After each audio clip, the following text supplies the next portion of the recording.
하늘에 계신 우리 아버지, 아버지의 이름을 거룩하게 하시며 아버지의 나라가 오게 하시며 아버지의 뜻이 하늘에서와 같이 땅에서도 이루어지게 하소서. 오늘 우리에게 일용할 양식을 주시고 우리가 우리에게 잘못한 사람을 용서하여 준 것 같이 우리 죄를 용서하여 주시고 우리를 시험에 빠지지 않게 하시고 악에서 구하소서. 나라와 권능과 영광이 영원히 아버지의 것입니다. 아멘.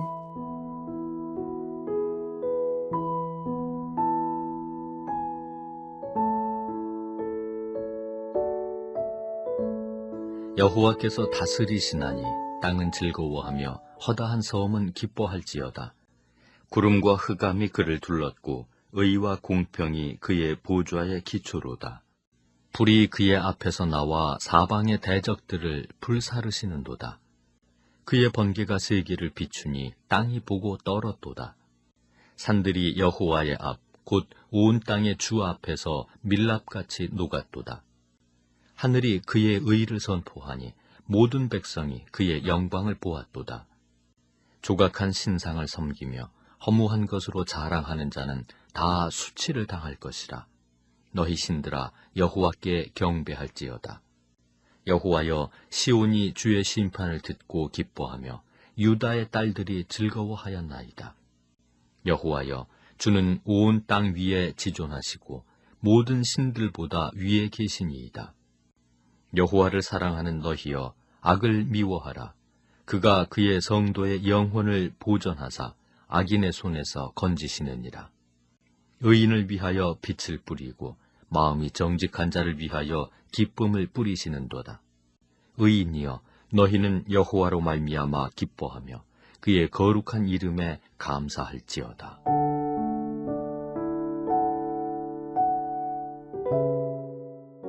어제 우리는 새 노래로 주님을 노래하라는 말씀을 나누었습니다. 새 노래는 새롭게 만든 노래가 아니라 새로운 마음으로 부르는 노래라고 했지요. 그래서 날마다 하나님과 교제하면서 새롭게 누리는 은혜가 있으면 오래된 노래도 새 노래로 부를 수가 있고요. 그렇지 않다면 지금 나온 노래도 옛 노래처럼 부를 수가 있는 것입니다. 그래서 우리는 어떤 노래를 부르느냐보다 더 중요한 것이 어떤 마음으로 부르느냐 하는 것입니다. 사랑하는 여러분, 오늘 새벽 지금도 살아계셔서 우리를 도우시는 하나님을 묵상하시고 그 하나님이 주시는 감격을 노래하시기를 바랍니다. 1절입니다. 여호와께서 다스리시나니 땅은 즐거워하며 허다한 섬은 기뻐할지어다. 우리가 하나님을 찬양하는 이유가 무엇인가? 바로 여호와께서 다스리시기 때문이라는 것입니다.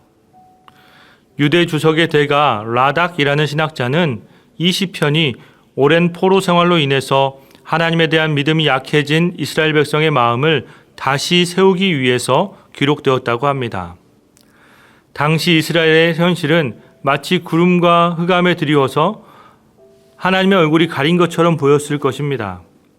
고통스러운 현실이 이어졌기 때문에 그렇습니다. 그런데 시인은 분명하게 말합니다.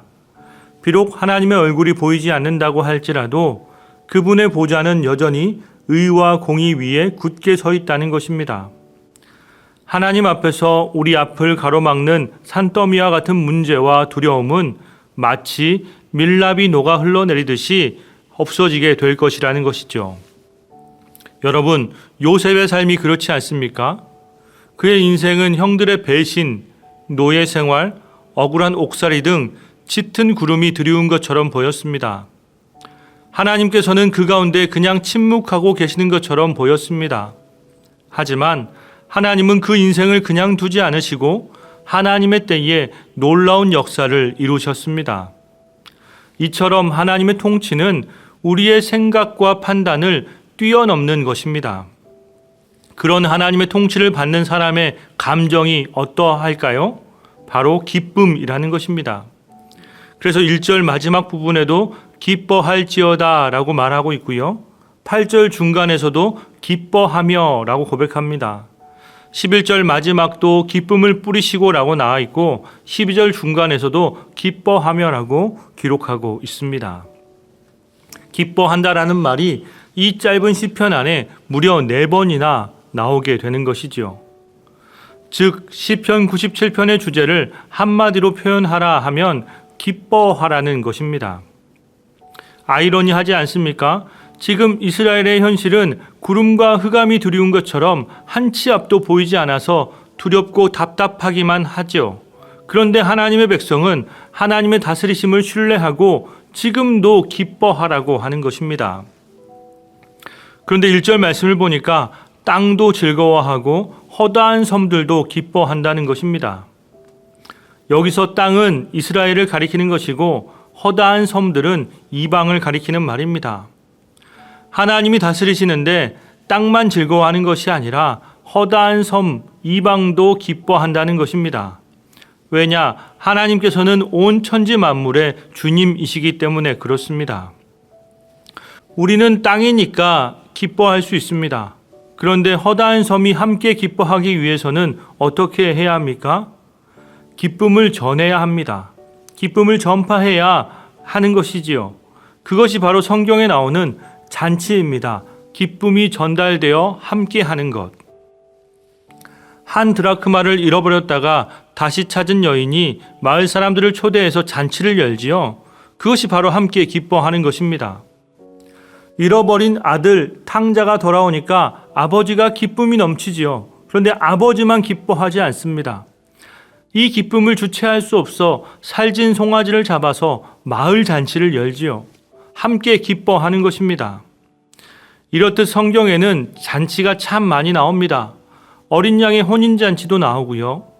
하나님의 다스리심을 나 혼자 기뻐하는 것이 아니라 함께 전파하여 기뻐하는 것입니다. 여러분, 슬픔은 나누면 반이 되지만 기쁨은 배가 된다고 하지요. 하나님이 주시는 은혜를 나누면 감사할 것 투성인 것입니다. 오늘 이 새벽에 눈이 떠진 것도 감사하고요. 여기 이 자리에 나올 수 있는 건강과 믿음을 주신 것도 감사할 것입니다. 하나님의 말씀을 듣는 것도 감사할 일이고 그 들은 말씀대로 살게 하신 것도 감사입니다. 여러분, 기쁨은 나누면 나눌수록 커지고 더욱더 진해지는 것입니다. 사실 따져보면 우리 삶에 무슨 대단한 일이 있습니까? 남들처럼 좋은 차, 명품이 많기를 합니까? 자녀들이 떵떵거릴 만한 대기업을 다니기를 합니까? 그저 속 안 썩이고 돈 달라 소리 안 하면 다행인 것이죠. 몸 아픈 것도 투성입니다. 신방 가서 대화를 나눠보면 종합병원이 아닌 사람이 없습니다. 그런데 여러분, 어찌 보면 우리 몸은 아픈 게 당연합니다. 다 그럴 나이가 되었습니다.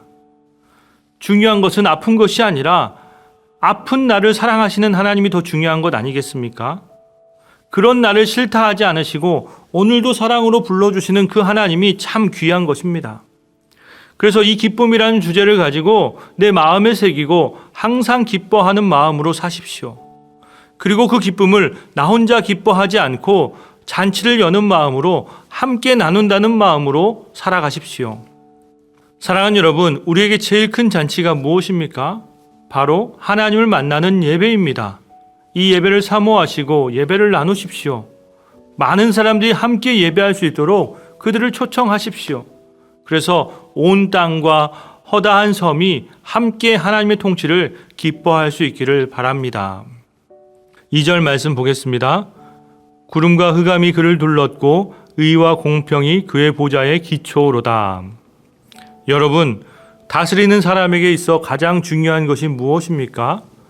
의와 공평입니다. 여러분, 학교 다닐 때 제일 훌륭한 선생님이 어떤 사람입니까? 저학년 때는 그저 나를 사랑해 주시는 선생님이 제일 좋은 분이지요. 내 이름도 불러주고 나를 챙겨주시는 분이 제일로 좋습니다.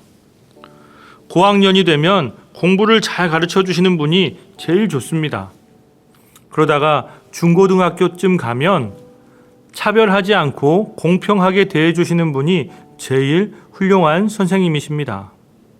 잘 살고 공부 잘하는 사람만 더 예뻐하지 않고 가난하고 공부 못한다고 해서 무시하지 않고 늘 정직하고 공평하게 대해주시는 그 선생님이 제일 훌륭한 선생님이 되는 것이죠. 그러니까 하나님께서 우리를 다스리신다고 하였을 때에 의와 공평으로 다스린다라고 하는 이 말에 우리는 기뻐할 수 있는 것입니다. 그런데 때로는 우리는 이런 말을 합니다.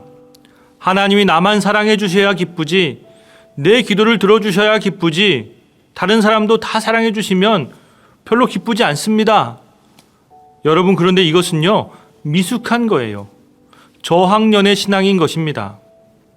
우리가 신앙생활할 때에 하나님 나만 바라봐 주세요 라는 말이 참 좋은 말 같지만 실은 미성숙한 표현인 것이죠. 성숙한 그리스도인은 공의와 정의를 공평하게 해 주십시오라고 기도해야 합니다. 이것이 바로 올바른 기도입니다. 그러니까 하나님의 자녀인 나라도 잘못하면 혼내주시고 징계해주시고 똑바로 살 수 있도록 해주셔야 하는 것이죠.